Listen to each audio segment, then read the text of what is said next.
Brilliant. So I said I start 2 minutes after 12:30, and we're 2 minutes past 12:30. So welcome everybody. Thanks so much for joining. Those of you that are returning to one of our webinars, welcome back. Those of you that are new to Let's Talk Talent, I'm Jo Taylor.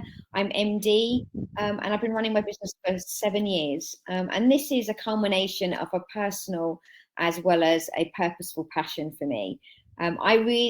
I'm grateful for the way that the HR community, not coming from an HR background, has really embraced me over the last sort of 20, 25 years of which I've been working in HR, because I actually came from a creative background. So I wanted to, when setting up my business, to really champion in the HR community and give something back. So this is a culmination of doing that. And over this week, we are running a number of webinars with friends and family and ourselves. And Mel and I've known each other probably about 5 years. Yeah, about that. Mel? Yeah, absolutely. We've worked together, but I count her as a really great friend. And when I was putting this Learning at Work week together, I couldn't think of anyone better to have have as part of it. So I'm really grateful for you personally and professionally, and I've learned a huge amount from you in terms of neurodiversity, and I'm excited to hear you talk today about how we as an HR community can support neurodiversity. So thank you, Mel, and over to you. Thank you so much, Jo. So hi everyone, it's lovely to see so many of you on the call, so many familiar faces too. So familiar faces, familiar names, I can't see you, but so don't worry if you've got you haven't got your makeup on or your hair done, I can't see you, so no panic. So I am absolutely delighted to talk to you today about what we as HR professionals can do to support neurodiversity. I'm going to give you a bit of an introduction to myself. So this is me and my lovely son Toby, who is now 14, and he really is the reason why I'm able to be in front of you today talking about neurodiversity. So I'll take you back on a little journey with him. So at school, he was always, at primary school, he was always the kid who was kind of playing on his own. He was fine, was very happy. Well, at parties, he wasn't terribly comfortable with getting involved in the party games, etc. But that's all cool, you know, it's all absolutely fine. And for me, as a single parent with one child, that was my kind of sample size. So everything about him was absolutely fine and absolutely normal. Then, as he was growing up, he did develop some anxieties around particularly things like marks on clothes or marks on the floor, or what's that, mum? Am I going to die? Was kind of where it went. So it got quite extreme. And then things like when I was using bleach to clean, he again thought that, you know, he was going to die if he touched anything or if it got near him. So, you know, it got past the point of just being a bit scared and able to be placated with an explanation to actually just becoming just affecting him quite significantly. So I took him to the GP, presented my anxious child, and the GP duly confirmed that he had anxiety from the symptoms that I was describing, and referred him to CAMS, which is the Child Adolescent Mental Health Service. And like any other part of the NHS, it is absolutely creaking at the seams. CAMS did offer an appointment in about 18 months' time. That's the initial appointment. So yeah, that was quite a long time. A bit too long to allow Toby to continue to be this anxious. So I was lucky to be in a position where, firstly, I could find a private child psychologist, and secondly, I could afford one, and thirdly, I could get an appointment with one that was also they're quite stretched, and took him along for that appointment, where through their initial assessment, again confirmed that he had anxiety, but also that he was suffering from OCD, which is not about how you arrange your tins in the cupboard, as I'm sure many of us know, but also said that he was displaying some autistic traits, which I didn't understand or appreciate. You know, I had very little knowledge of what autism is. There was a kid in Toby's class who is autistic and was having one-to-one support, which I didn't recognize in Toby, that correlation with autism and what I could see. And so I went through the assessment, which, by the way, I should mention, they did offer back through to the CAMS, back to CAMS to have the assessment. The waiting list at the moment in Oxfordshire, and I'm sure this is mirrored across the country, I'm in Oxfordshire, it's 3 years for us to get an autism assessment or a neurodiversity assessment, which is so significant. And I know, as you know, as Toby's parent, as many parents are on this call, and actually adults, getting the assessment is a really difficult thing. And we're going to talk about the importance of assessment or not, actually, as we go through this call. I chose to go through a private assessment, and they duly confirmed that Toby has autistic spectrum disorder. Now, that is, I'm just going to switch to the next slide, because this is a cartoon document, actually, that the child psychologist gave to me to help me to explain to Toby that he has autism.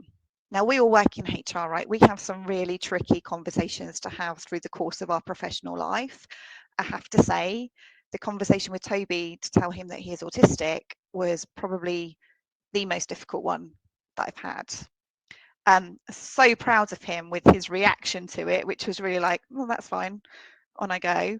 And now he talks about how proud he is that he has Asperger's. Again, we'll talk about this.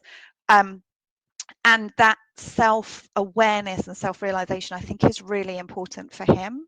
How important that is in the world of work, I think we're gonna talk about, and we'll make our own we'll come to our own conclusions on that. But this cartoon, I think, was probably the most important thing that I was given, and I will continue to share. And the link for this will be sent to you, by the way. But it's a little cartoon called Understanding the Spectrum, and this little character called Charlie tells us about the spectrum. Now, this picture on the left is where my assumption was with the autistic spectrum, is that you go on a linear scale from being not autistic to very autistic, and then plonking my child somewhere along that line. But actually, this picture on the right is the representation of the autistic spectrum, and this is aligned to the assessment that you go through to determine whether or not you meet the criteria to determine diagnosis of autistic spectrum disorder. So they're looking at 5 different areas, and the assessment takes you through determining where you might sit on each of those areas. And then what we're looking for are the spikes in the profile. So either your particular strengths in that particular area or the challenges. And it's the spikes that really give us the diagnosis. So when people talk about we're all a bit autistic and we can all place ourselves on the spectrum, I wholeheartedly agree, on the basis that we will all be able to map ourselves on the spectrum. Does that mean that we will meet the line for diagnosis? Probably not. So I just wanted to share that up front and a bit of background about myself. I'm also an HR professional. I've worked in HR all my career. I can't imagine ever not working in HR. I'm currently a strategic people partner at London Business School, where I will be proudly leading the charge on raising awareness of neurodiversity amongst our staff and students.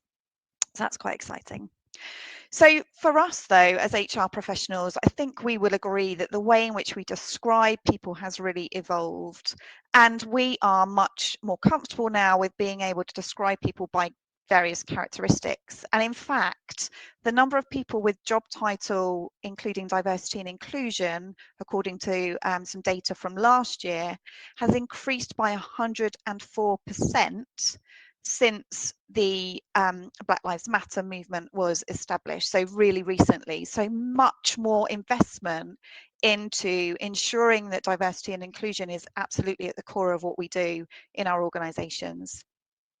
We're also really comfortable with describing ourselves by our personalities and our preferences, and you can probably spout to me your colour or your Myers-Briggs type, or your different preferences, and we're really comfortable with being able to do that. But what we're not necessarily talking about are the differences in our brains. And the literal translation of neurodiversity is that our brains, our neuros, naturally vary from person to person, so are diverse.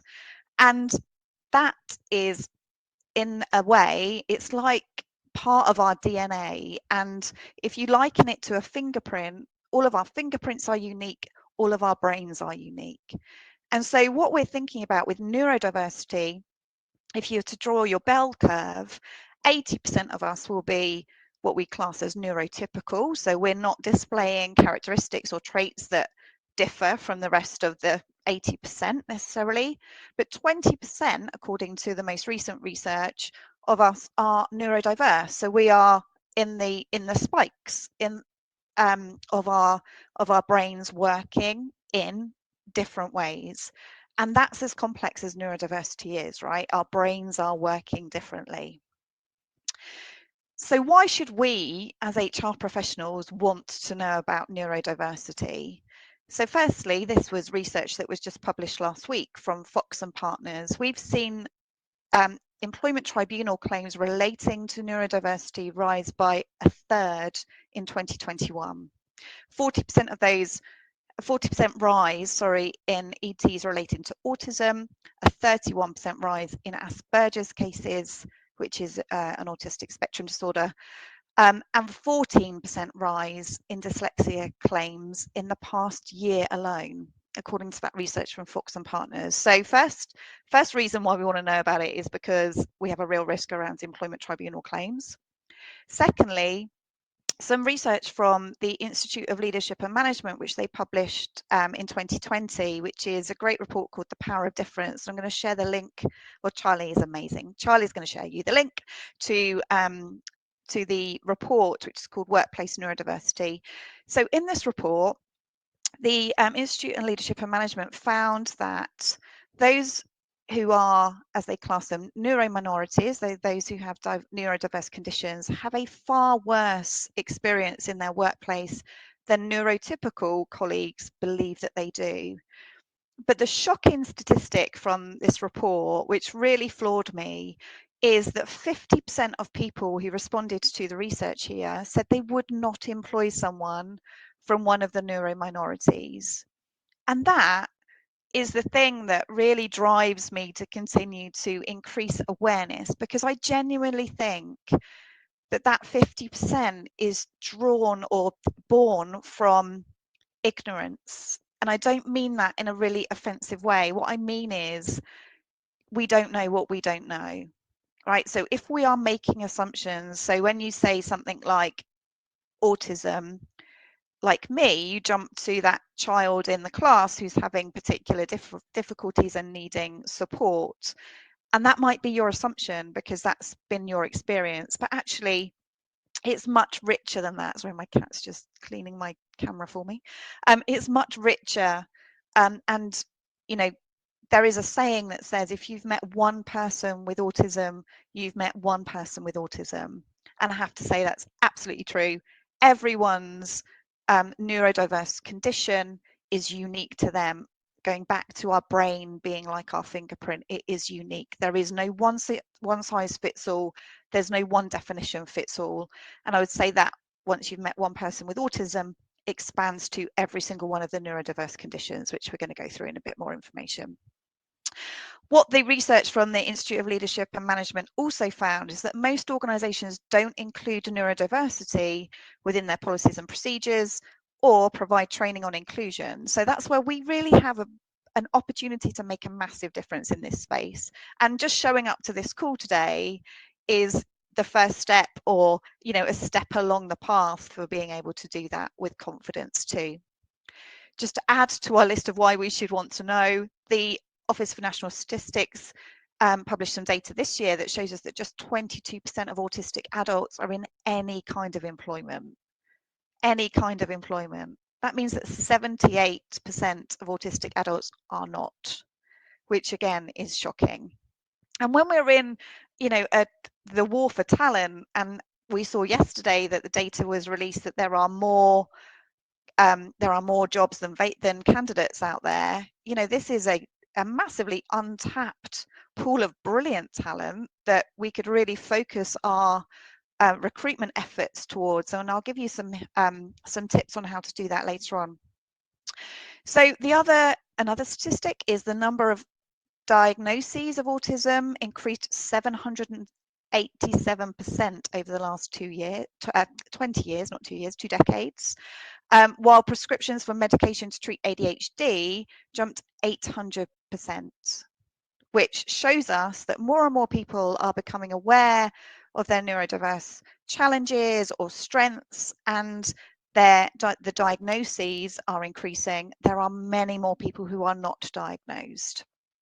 And in particular, what we're seeing is a trend of diagnosis later in life. So I don't know about you guys, I was just talking to Joe, it was my 48th birthday this week. When I was at school, there were no children with autism, ADHD. I think there was someone with dyslexia, but certainly the neurodiverse conditions has been something that we're talking about much more recently. And what we also know is that they are genetic. So if we've got kids who are being diagnosed with neurodiverse conditions, the likelihood is that there are parents, grandparents who also may have traits that are neurodiverse too. Just to add to our list, 80% of Gen Zers said they're more likely to apply to a place of work that has readily available materials and resources for employees who identify as neurodivergent. 80% of Gen Zers, and that was published 2020 again by Tallow. And some recent research that I've just become aware of from my brilliant colleagues at London Business School carried out some research around board diversity and effectiveness in FTSE 350 companies. And when they asked the respondents to define diversity on boards, and they didn't lead them at all, literally define diversity, 86% of those respondents said neurodiversity. It was the top response. So our boards are definitely thinking and appreciating the richness of having differences in the way in which our brains think. So here's your list of why HR should want to know about neurodiversity. So let's talk about what is neurodiversity. What are the conditions that we're referring to when we say that? So firstly, dyslexia. Is a condition that can cause problems with reading, writing, and spelling. It's probably the one that we have heard of the most, we're probably most familiar with. Dysgraphia is a neurodiverse condition that can cause challenges with transcription. So the skills of handwriting, typing, spelling, which transfer information in our brains to whatever it is that we're dealing with, to produce that written representation. Dyscalculia is a condition where individuals may have difficulty understanding simple number concepts or lack an intuitive grasp of numbers. And certainly some dyscalculic learners may have problems learning number facts and procedures. So if you struggle with maths and struggle with those kind of formulas, etc., it might not just be because you just can't get your head around it. It may be because your brain lacks the ability to be able to do those kinds of things. And that particularly is something to look out for in your kids. But certainly, you know, I've spoken to adults. Somebody contacted me through LinkedIn and told me that she's dyscalculic. And I asked her, how does that play out for you? Now, she's a sales director. And she told me that she literally has no grasp of numbers.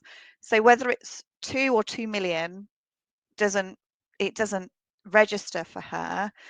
And yet, as I said, she's a sales director, a massively successful sales director. So she said her team just have to say to her, we need to do better, or we're doing okay, rather than tell her the numbers that are associated. It's really interesting. And I think that's also really indicative of some, or most of us, with neurodiverse conditions and the way in which we flex and make it all work for us. And sometimes we do that without even knowing about it. Developmental coordination disorder, or dyspraxia, is a condition that affects fine and or gross motor skills in children and adults, and it can also affect speech. Developmental language disorder is a type of speech, language, and communication need where the individual might have difficulty talking and understanding language. Autistic spectrum disorder, as we've already spoken about, is really a condition that affects the way in which you think and experience the world around you, and that can be different to most people. So autism is considered spectrum because it's different for every autistic person. I spoke earlier about Toby, my son, being comfortable now with having Asperger's. Asperger's is one of the autistic spectrum disorders, a few years ago, they were put under an umbrella of autistic spectrum disorder, but respectful to the way in which Toby is defining his autistic spectrum disorder, which is with Asperger's, which was also referred to as high functioning autism. And I think that's really important, that we really respect the way in which people are comfortable to describe themselves. And then ADHD, attention deficit hyperactivity disorder, is an impairment of the brain's self-management system and can also affect executive functioning, so working memory, planning, time management, organisation. And again, it's a spectrum and it can present differently. So somebody can present as primarily inattentive, primarily hyperactive, impulsive, or combined type. Now, what we know is actually with this and some of the other conditions, lots of women in particular are finding later in life that they are being diagnosed with ADHD, autistic spectrum disorder. Part of the reason for that is because the diagnoses were developed, say 20, 30 years ago, using boys as the I'm trying to think of the right word, the kind of reference point. So I think most of us would think about ADHD as being, the naughty boy at the front of the class throwing the pencils. Actually, what we're missing is the dreamy girl at the back of the class who's looking out the window and not paying attention. What we're finding now is that some of the things that are associated with ADHD, such as the executive functioning and being able to organize, plan, manage, etc., is becoming much more prevalent. Again, back to that, we just work around these things, but maybe actually this could be related to ADHD or a neurodiverse condition. And Tourette's syndrome, which is a condition that causes a person to make involuntary sounds and movements called tics, is also, for me, part of the neurodiverse umbrella. And the shocking statistic that I shared with you earlier, where 50% of respondents wouldn't employ somebody with a neurodiverse condition, it was even higher in relation to Tourette's syndrome. So even more people said, we're not going to employ people with Tourette's. And again, it goes back to this assumption that, people with Tourette's are constantly swearing expletives and, just that involuntary stuff. But actually, that's just one part of, a whole spectrum of how these conditions might play out. So increasing our awareness and knowledge is really, really important. So just wanted to show you this this diagram, really, or this picture. Hi. Mel, I've got a question. Yeah. How do, from Joanna Ken, she says, how do conditions change with age, or do they? She says, I know lots of children who are neurodiverse, but not adults, or is that people learn to mask?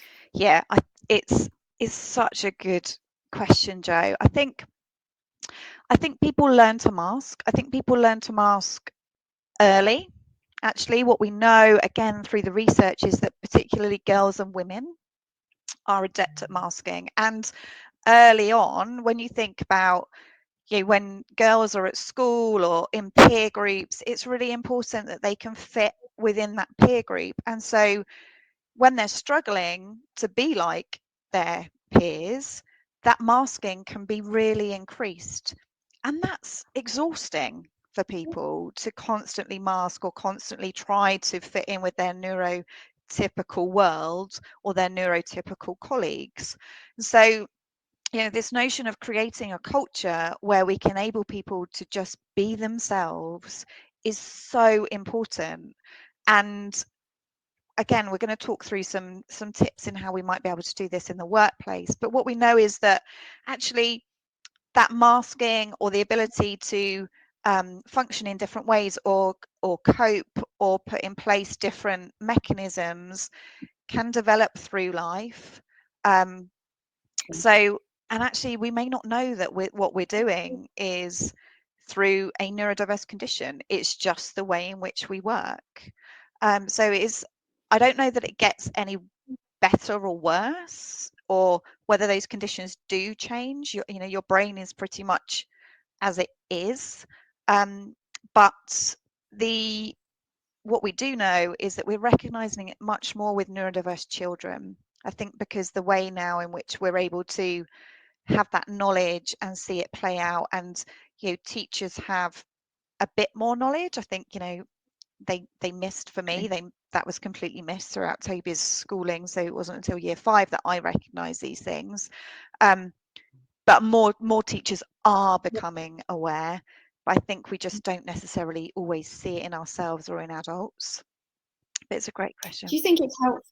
Do you think it's helpful that there is so much more in the media, sort of coming from a media background, that people are bringing this to the attention? So you've kind of got, celebrities coming out and being diagnosed sort of late. Is that helping or is that hindering, do you think, the agenda, and also what you're trying to champion and get us as HR professionals to think about in the workplace? It's a really good question, Jo. I think it's helping to raise awareness. And so in another session, I've got some slides where we go through a quiz of, here are these really famous people, these famous and brilliant people that you all know. They've all got neurodiverse conditions. Can we guess what they are? And I don't do that, as a kind of, it's obviously to raise awareness of, aren't they brilliant? Oh my God, I had no idea that they have a neurodiverse brain. And it's like, well, why would you?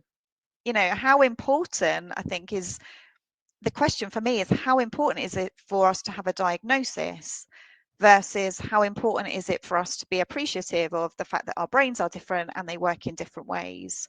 And that notion of, now I know you've got a diagnosis, does that change how you feel or how you might support somebody?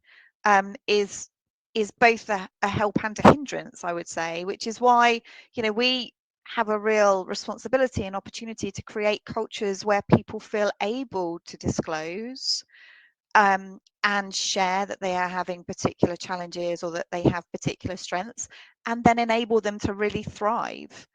But sometimes what I'm seeing in some of the chats that I'm part of is that people say, I know I've got autism, but I'm not going to disclose it because I think that's going to go against me. So Right. I think there's that kind of, the culture is so critical.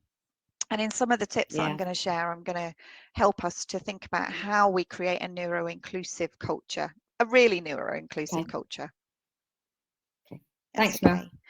So we've talked about these conditions, and this is really a list of some of the traits that are associated with these. So we talked about some of these things already. So what you'll see in the middle, though, is a list of traits that are commonly seen across all neurodiverse conditions. So this is also pulling out some of the strengths and struggles. I'm not here to say it's all sweetness and light and there are no challenges with neurodiverse conditions. Of course there are, but ultimately, the brilliance of a neurodiverse brain means that you are really pushing some of the norms in your organization through having neurodiverse brains. You've already got neurodiverse brains. 1 in 5 of us is neurodiverse, so you may or may not know it.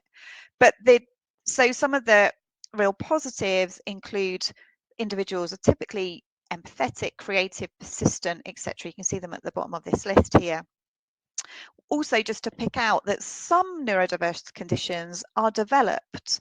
So, for example, as a result of traumatic brain injury or fetal alcohol syndrome, that may trigger the development of a neurodiverse conditions, but the majority are genetic.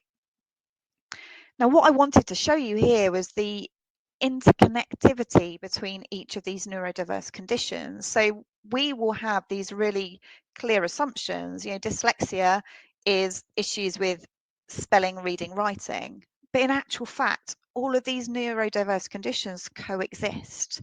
And so what you might be missing is the fact that that person with dyslexia also has some challenges and strengths with sensory differences or with focus, with attention, which are typically traits that are not associated with that one condition.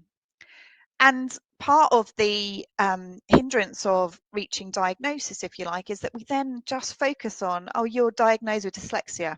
That means this. And individually, we might miss the fact that you have strengths and challenges across the neurodiverse conditions. So the question of how helpful is it to have a diagnosis, again, is challenged through the fact that we know that the neurodiverse conditions coexist and the traits coexist as well. What we also know is that neurodiverse conditions are overlaid really heavily with mental health conditions.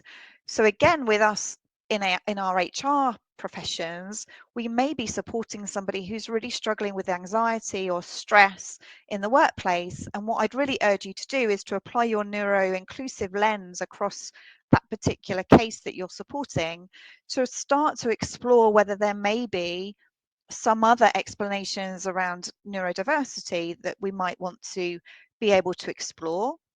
So thinking about some of those traits, making sure that our occupational health providers are in a position to really help us with this.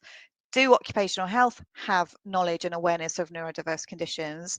What can they do to support us? Who are they working with to help us to go through a diagnosis, for example? Because lots of occupational health providers sadly don't have knowledge of neurodiverse conditions in order to be able to advise us. And so applying that lens, I think, is really important, and asking those questions to the occupational health provider, making sure, for example, that your EAP also has knowledge of neurodiversity and neurodiverse conditions and is able to support. And I would also say mental health first aiders is another avenue that we should be looking at, ensuring that we have some knowledge of neurodiversity. Now, having completed the mental health first aid qualification myself, I know that neurodiversity does not feature as part of that learning. So we might have to help our mental health first aiders as a community to really increase awareness of neurodiversity too. So when we talk about diagnosis, I think it's really important, as I said previously, not to focus just on the one thing. And I wanted to just show you this balls in a bucket analogy, which is used by Professor Amanda Kirby, who is, for me, the absolute guru in neurodiversity. I have literally learned so much from her. I achieved qualification with her. Please do follow her on LinkedIn if you're interested in neurodiversity, and read her book, which is called Neurodiversity at Work, which she wrote with Theo Smith. And I'm absolutely delighted to say they've just received an award at the Book Awards this week. So very well deserved, both of them. So what this diagram shows is each of these colours represents a different neurodiverse condition. So if you imagine this is a person on the left who is having lots of strengths and struggles with lots of different neurodiverse conditions to quite a high level, but those strengths and struggles never reach the point of diagnosis, which is our line there. So they're not going to be diagnosed with a neurodiverse condition, but they are going to have real strengths and struggles that will play out in their day-to-day lives and in their workplace. Whereas the person on the right is having minimal strengths and struggles with with all of the neurodiverse conditions, apart from this one, where they do reach the point of being diagnosed. So it just goes to demonstrate, I hope, that we can't pin everything on a diagnosis.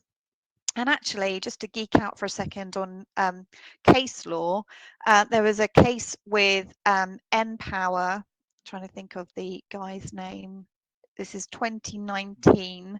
There was a case where the individual brought a claim of disability discrimination, unfair dismissal, because he believed that he had struggles related to autism in the workplace.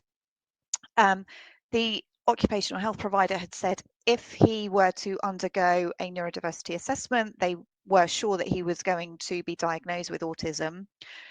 That wasn't ever implemented. He wasn't referred for a diagnosis process through NPower, and NPower chose to address the performance management conditions with no consideration of a potential neurodiverse condition, and they dismissed him.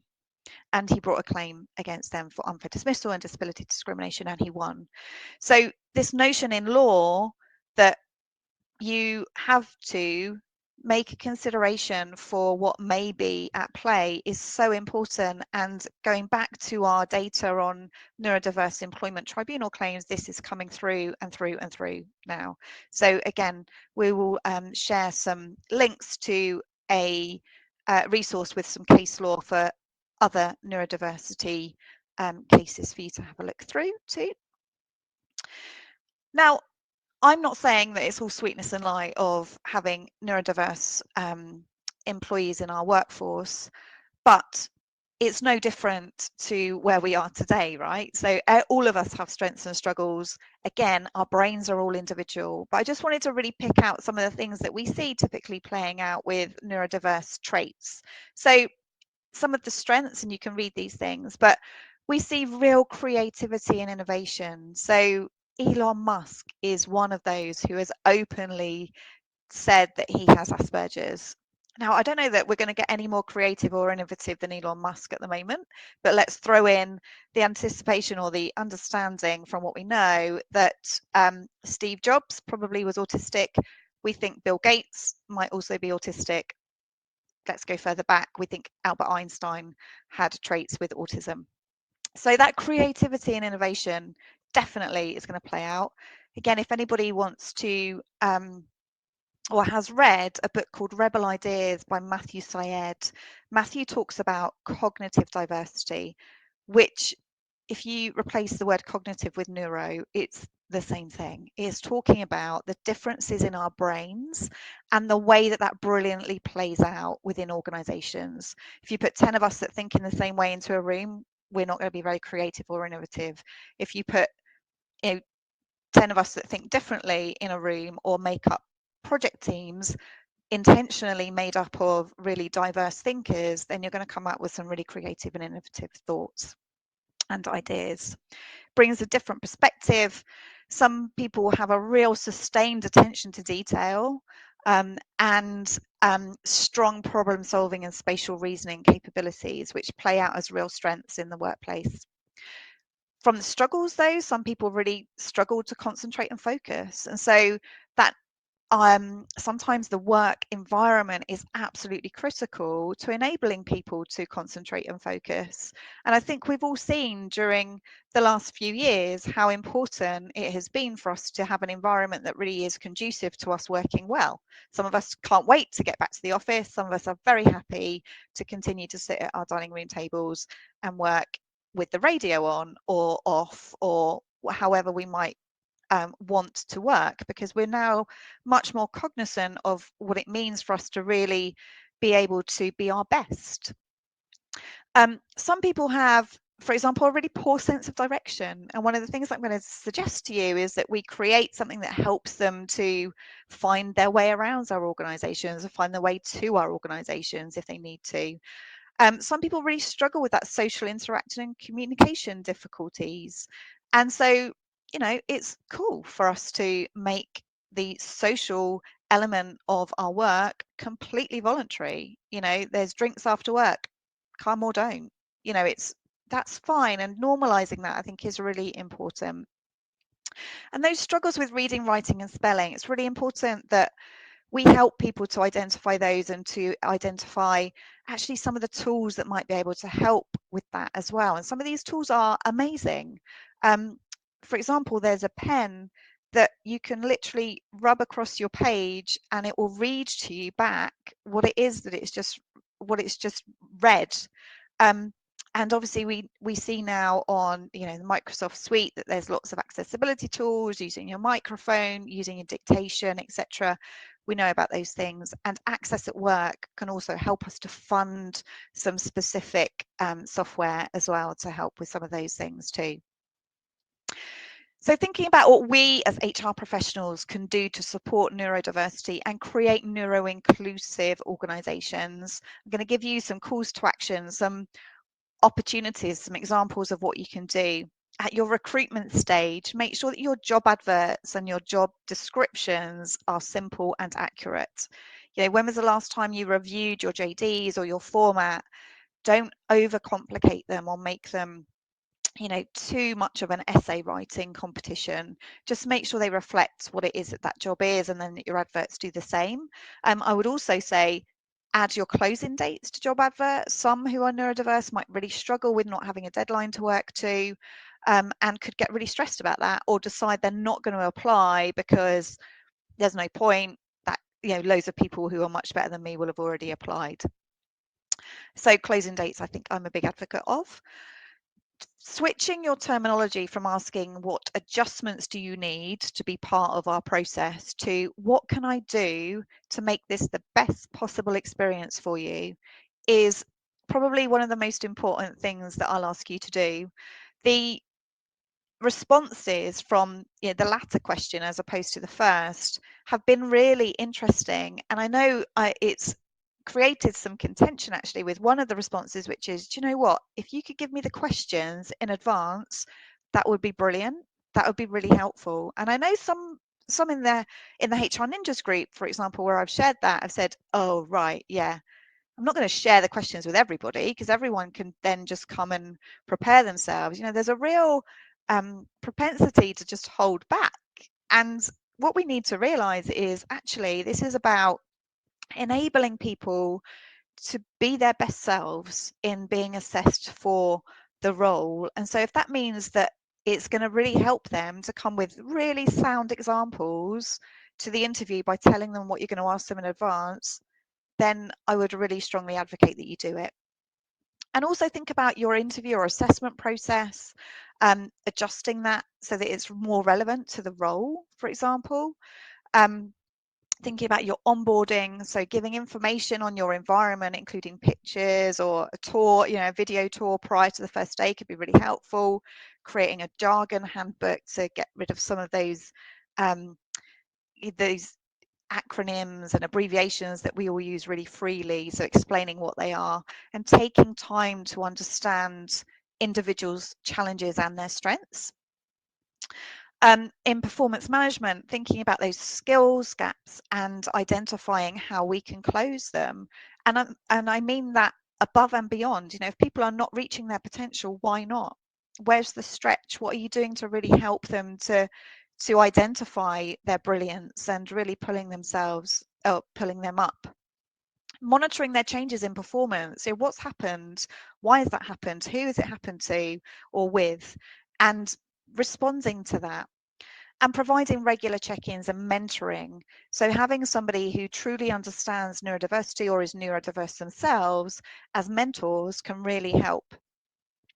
And then, as I said, setting stretching goals, involving everybody, neurodiverse employees in key project teams, training for growth, and retaining. So this is one of Joe's great things. Get great people, keep great people. How do you keep great people in your organization when they may be struggling or not able to fulfill their potential? And keeping our work environment stable and optimal could be really important. Understanding what's engaging and motivating our employees, and ensuring that our workplace culture is open, supportive, and inclusive. Now, I've put all that under the banner of neurodiversity, but actually that applies to everybody, right? So it just might be that it's a good moment to think about your culture or your policies and processes and how that is really playing out across your organization. So I'm going to give you some key takeaways from today, as well as all of this great stuff that Charlie's been sharing with you. So I think for me and for us as HR professionals, it's brilliant that you've all come today, and I'm so pleased to see so many of you on the call. But being able to increase then the awareness of neurodiversity across our businesses and across, your wider HR teams, your recruitment teams, your L&D teams, or whatever, is really important, because if we don't know about neurodiversity, then we don't know about neurodiversity, and we're not appreciating the brilliance of neurodiversity. If we apply a neuro-inclusive lens across all parts of our organization, that can really help to change our approach to some of these things. Think about how we encourage people to speak about the support that they might need, whether or not they know that that's neurodiverse, or they associate that with neurodiversity is irrelevant. making sure that we are supporting is really important, and a diagnosis is not a requirement. So we don't need to drive people down a route of diagnosis. We don't need to disregard anything if there's not a diagnosis, and the law reinforces that if you need um, any further kind of reason for that.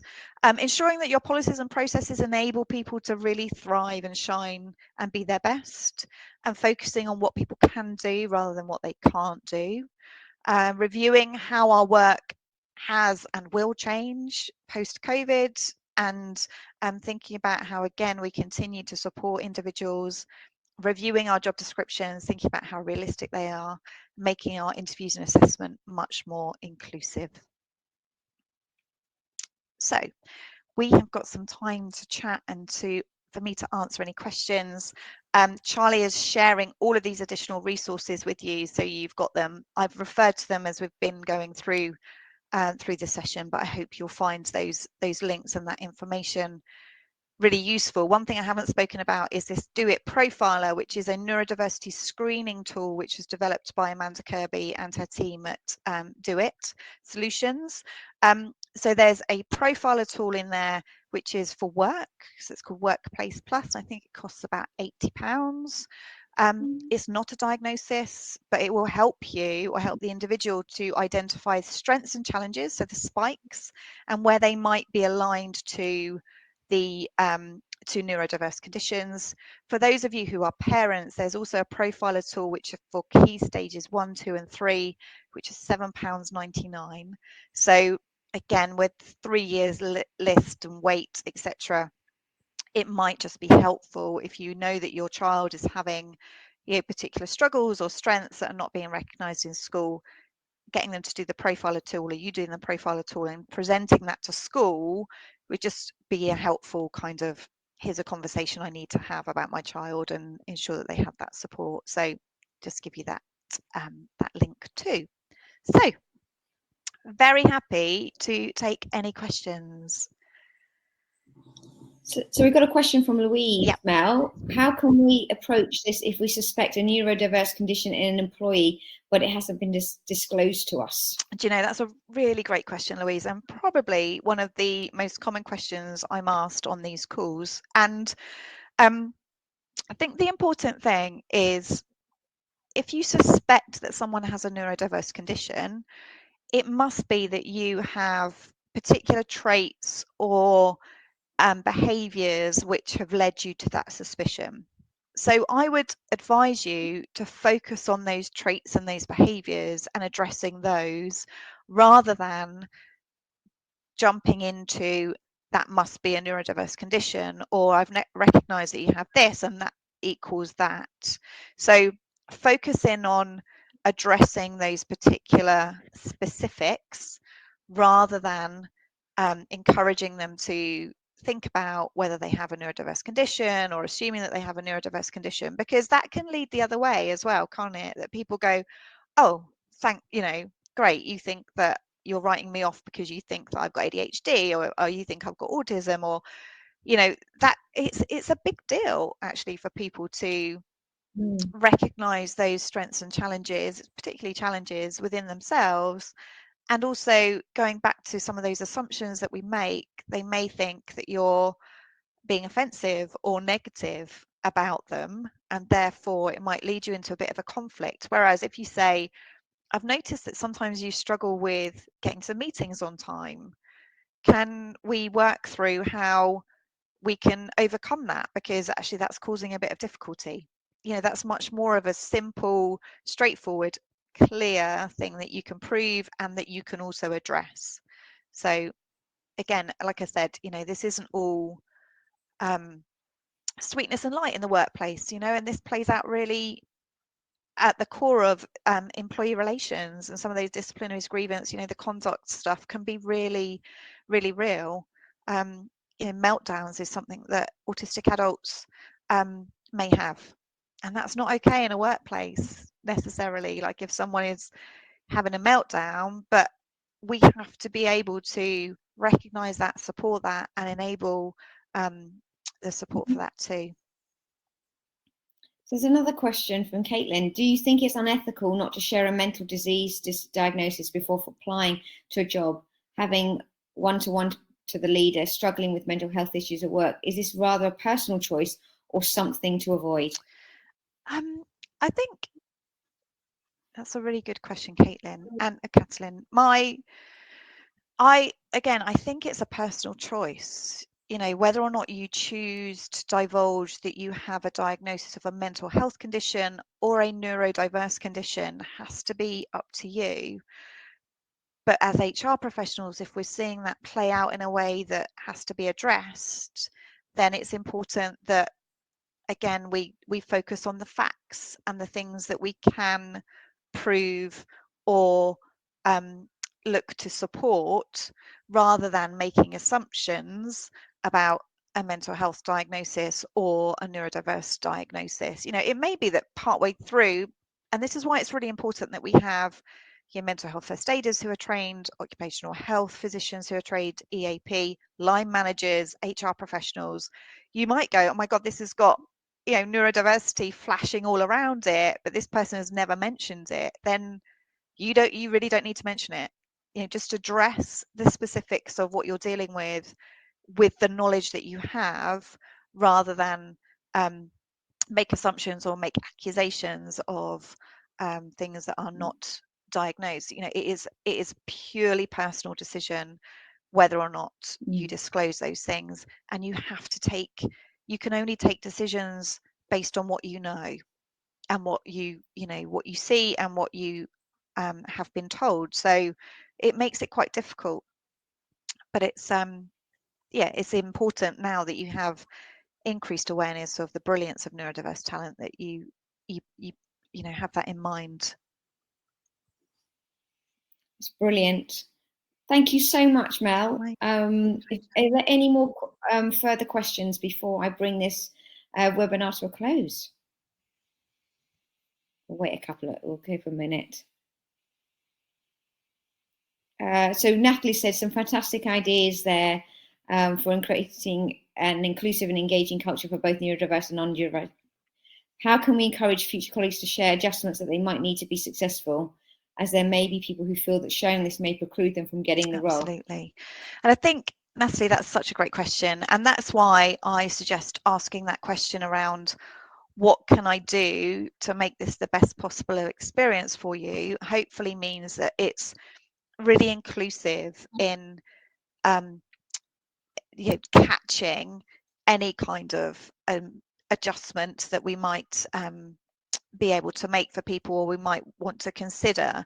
So, and I think it goes back to that point of creating that neuro-inclusive culture, you know, talking about it, normalizing it. So I know in organizations, I do quite a lot of webinars where we're talking about neurodiversity, and purely increasing awareness and normalizing the conversation will really help people to feel able to request those types of changes.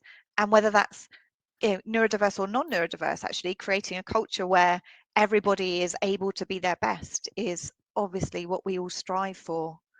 So I know we had some other questions flicking in now. This is great. We did. So Lisa's asked for examples of dismissal tribunals. I think you said that we were going to send that out. Is that right? Yeah, in the additional resources, there's a link to an Employment Law Journal article, which has got some case law in there, which I know Charlie is going to share with us all. Brilliant. So everyone, there are no more questions, I don't think. I've kind of picked them all up.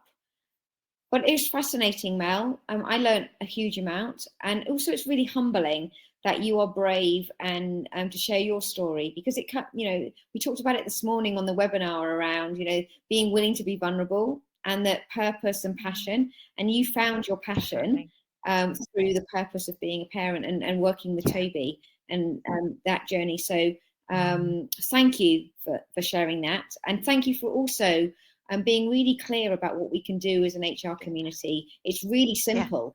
It is about inclusivity. It is. But it's also given us a lot of food for thought. Absolutely. what an amazing session that we've had, and thank you so much. And hopefully we'll bring you back. If anyone wants to listen to Mel, she's also talks about this on a podcast. She also does a huge amount through HR Ninjas. So, do connect with her as well, because I'm sure that she could help you in your organisation. Absolutely. And I think, Jo, just going back, this is driven from a very selfish point of view as well, in that I really hope that by the time Toby enters the workforce in 4 years' time, we as HR professionals will have really paved the way for welcoming neurodiverse talent. So I'm always delighted to talk about it within any organisation. So please do get in touch, connect with me on LinkedIn. Love to hear from people, and happy to take your questions as well. Wonderful. Well, have a great afternoon, everybody. Do tune in for other webinars during this week, and hopefully we'll see you very soon. Thanks, Thanks, everyone. much. See you.